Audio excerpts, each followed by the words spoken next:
आज हम लोग समझने जा रहे हैं डाइजेस्टिव सिस्टम में होने वाली बीमारियां। ये आपके एग्जाम पॉइंट ऑफ व्यू से और आपके लाइफ स्टाइल के दोनों के लिए ही बहुत ज़्यादा महत्वपूर्ण है।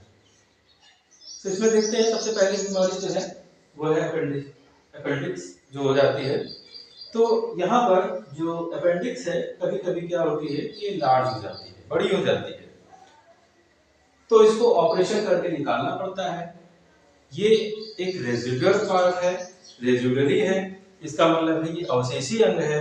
इसके निकलने से पाचन के ऊपर कोई प्रभाव नहीं पड़ता है और इसमें कभी कभी अगर ये बढ़ जाती है तो बहुत तेज से दर्द होता है पेट के निचले हिस्से में, तो इसका ऑपरेशन कराना पड़ता है। दूसरी बीमारी है जिसको जॉइंटिस हम लोग जानते हैं, पीलिया हो जाता है। तो जो डेड आरबीसीज होती हैं, वो जो डेड आरबीसी होती हैं प्लस हीमोग्लोबिन होता है, ये बिलिरुबिन का फॉर्मेशन करते हैं। बिलिरुबिन पित्त के द्वारा जो है इंटेस्टाइन में चला जाता है और वहां से ये मल में मिक्स होकर के मल से ये बाहर की तरफ निकल जाता है। कभी कभी ऐसा होता है कि कोई वायरल इन्फेक्शन, बैक्टीरियल इन्फेक्शन होने से जो इसकी मात्रा है वो बहुत ज्यादा बढ़ जाती है। जब इसकी मात्रा बढ़ जाती है तो हमारे यहाँ आँख, नाखून, हथेलियाँ, ये सब पूरा शरीर जो है पीला पड़ने लगता है। तो इसको जो है हम लोग जॉइंटिस कहते हैं। अगली बीमारी है डायबिटीज। तो डायबिटीज जिसको कि हम लोग मधुमेह या शुगर भी कहते हैं। तो जब छोटे बच्चे होते हैं तो वो चाहे कितनी चॉकलेट खा लें, उनको कोई फर्क नहीं पड़ता क्योंकि इंसुलिन की मात्रा भरपूर होती है और इससे क्या होता है कि वो उसको आराम से इंसुलिन उसमें जाती है और ब्लड में से जो ब्लड में ग्लूकोज जाके मिक्स हुई है उसको वो यूटिलाइज कर लेती है, उसको फैट के फॉर्म में कन्वर्ट कर लेगी, स्टोर्ड फूड बना देगी, ग्लाइकोजन बना देगी। लेकिन जब धीरे धीरे थोड़ा सा एज बढ़ेगी और वहां पर इंसुलिन की मात्रा जब घटने लगेगी और एक्सेसिव यूज जंक फूड है या बहुत सारी फैटी चीजें हैं, जब कोई व्यक्ति बहुत ज्यादा इनको कंज्यूम करेगा तो इंसुलिन की मात्रा घटना शुरू हो जाती है। अब इंसुलिन इनसफिशिएंट मात्रा में हो जाएगा तो ब्लड में ग्लूकोज का लेवल बढ़ जाएगा। अब ये ब्लड में जो है जो शुगर है वो एब्जॉर्ब नहीं हो पा रही है, यूटिलाइज नहीं हो पा रही है, तो यहाँ पर वो ब्लड यूरिन से भी पास होना शुरू हो जाएगी। जो शुगर है, ब्लड में जो शुगर है वो यूरिन से भी पास होने लगेगी और उस व्यक्ति को की बॉडी में ग्लूकोज की कमी होना शुरू हो जाएगी क्योंकि ग्लूकोज तो एब्जॉर्ब हो नहीं है। तो इस तरह की बीमारी को हम लोग डायबिटीज कहते हैं और ये जो है कई प्रकार की होती है, टाइप ए, टाइप बी, इस तरह से होती है। और इसमें जो है कभी इंसुलिन के इंजेक्शन देके अगर प्राइमरी केसेस है तो वहां पे दवाइयों से या इंसुलिन के इंजेक्शन देने पड़ते हैं। इसके बाद हम लोग बात करते हैं हाइपोग्लाइसीमिया की।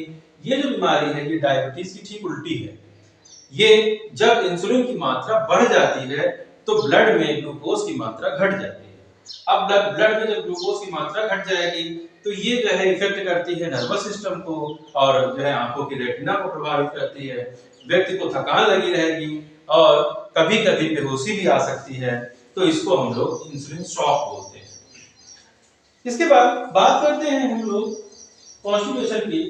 तो कॉन्स्टिपेशन एक इस प्रकार की बीमारी है जो काइल है उसका मूवमेंट जो है लार्ज इंटेस्टाइन में प्रॉपर तरह से नहीं हो रहा है और जो मल है वो बहुत ज्यादा हार्ड हो गया है और इससे क्या होगा कि वो पास करने में दिक्कत होगी और इससे उस व्यक्ति को बहुत सारी समस्याएं हो जाएंगी, गैस की शिकायत भी हो जाएगी।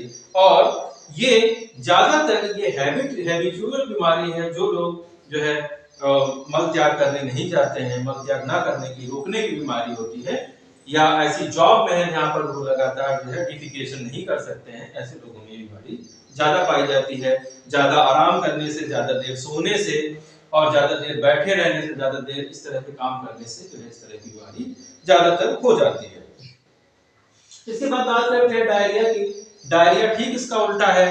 डायरिया में जो काइम है बहुत तेजी से फ्लो करता है और यहाँ पर वाटर जो है जो कि लार्ज इंटेस्टाइन में वाटर और सॉल्ट एब्जॉर्ब कर लिए जाते हैं, वो अब वाटर एंड सॉल्ट एब्जॉर्ब नहीं हो पाते। इसलिए जब किसी को दस्त होती है तो डॉक्टर जो है सलाह देते हैं कि पानी ज्यादा पीना है और साथ ही साथ ओआरएस का घोल जिसमें कि जो है एसेंशियल साल्ट्स पड़े होते हैं उनको भी जो है यूज करने की जरूरत होती है। क्यों? क्योंकि ये दोनों जो एब्जॉर्ब होने थे फूड से वो नहीं हो पा रहे हैं, इसलिए अब बॉडी डिहाइड्रेट ना हो जाए, साल्ट की एसेंशियल साल्ट की कमी ना हो जाए, इसलिए जो है इनको देना जरूरी होता है। और डायरिया जो होता है ये वायरस बैक्टीरिया से तो होता ही है, और साथियों जो डायरिया है कभी कभी हम लोगों ने देखा होगा, अगर बच्चों को एग्जाम का प्रेशर होता है तो उनको दस्त आने लगती है, क्योंकि अगर एंजाइटी है, चिंता है, तो भी जो है इस प्रकार की लूज मोशन की शिकायत हो जाती है।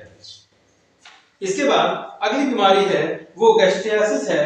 तो गैस्ट्रियासिस जो होती है जब कभी आपके स्टमक में स्वेलिंग हो जाए वहां पे, तो यहाँ पर ये बहुत ज्यादा जो फूड हैबिट है उसमें गड़बड़ होने की वजह से होती है। कभी कभी दारू पीने से या जो है पॉइजनस फूड खाने से, ऐसा फूड जो कंटामिनेटेड हो चुका है, खराब हो चुका है, या कोई इंफेक्शियस फूड है उसको खाने से, या कोई इंफेक्शन हो गया तो इसमें खट्टी डकारें आती हैं, मछली आती है, वोमिटिंग होती है, इस प्रकार की चीजें यहाँ पर होने लगती हैं। इसके बाद बात करते हैं पेप्टिक अल्सर की। तो पेप्टिक अल्सर जो होता है ये ड्यूोडेनम का जो पार्ट होता है, ड्यूोडेनम के पार्ट में जो है जो भोजन है यहाँ पर जो है इन्फेक्शन हो जाता है। और ये जो पेप्टिक अल्सर है ज्यादातर जो लोग जो फूड की टाइमिंग होती है उसको अगर गड़बड़ कर देते हैं, किसी भी समय खा लिया फिर उसके बाद नहीं खाया। देखिए जो हमारी बॉडी में जो हमारे डाइजेस्टिव जूस है उनका एक टाइमिंग होता है, जिस तरह से कि हमारे बॉडी की एक बायोलॉजिकल क्लॉक है। अगर हम लोग समझें, अगर आप किसी गाय को एक दिन आप रोटी दे दीजिए, फिर इसके बाद 2 दिन दे दीजिए, तीसरे दिन तो आप देखेंगे उसी टाइम पर आकर गाय दोबारा खड़ी होगी, क्योंकि उसके पास बायोलॉजिकल क्लॉक है। यही बायोलॉजिकल क्लॉक हमारी बॉडी में भी है। तो हर व्यक्ति जो जितने बजे खाना खाता है उस हिसाब से उसके डाइजेस्टिव जूस का सिक्रीशन होता है। अब कोई व्यक्ति है जिसके खाने का समय निश्चित नहीं है, डाइजेस्टिव जूस आए और इसके बाद फिर उनका लेवल कम हो गया, उसके बाद उसने खाना खाया तो खाना ठीक से पच नहीं पाएगा। और ऐसी समस्याओं में क्या होगा कि व्यक्ति को पेप्टिक अल्सर होने की शिकायत होती है। और ये सब पेप्टिक अल्सर होता है अनियमित खाना खाने से, परेशानी की वजह से, चिंता की वजह से भी हो जाता है। इसके बाद हम लोग समझते हैं लिवर सिरोसिस को। लिवर सिरोसिस जो बीमारी है वो ज्यादा जो दारू पीते हैं जो लोग, तो वहां पर जो लीवर है उसके ऊपर जो है फैट जो है जाकर के डिपॉजिट हो जाता है। जब लीवर के ऊपर फैट डिपॉजिट हो जाएगा तो इंसुलिन का फॉर्मेशन धीरे धीरे कम होना शुरू हो जाता है। और लिवर सिरोसिस में व्यक्ति की जो मृत्यु है वो बहुत जल्दी हो जाती है। 50 से 55 साल तक जो लोग बहुत ज्यादा हाई ड्रिंक करते हैं तो उनकी जो एज वो बहुत जल्दी जो है उनकी डेथ होने की संभावना होती है। इसके बाद हम लोग जो है ये अगली बीमारी है जिसको ये बवासीर है। और जब जो मल द्वार है वहां के पास के जो नर्व एंडिंग्स हैं, ब्लड्स हैं, वहां पर गांठें बन जाएंगी और फिर उस व्यक्ति को जो है मल त्याग करने में परेशानियां होने लगेंगी। वहां पर बहुत सी छोटी छोटी फुंसियों टाइप के स्ट्रक्चर आ जाएंगे। तो इस प्रकार की बीमारी, ये जो बीमारी है ये बवासीर की बीमारी होती है।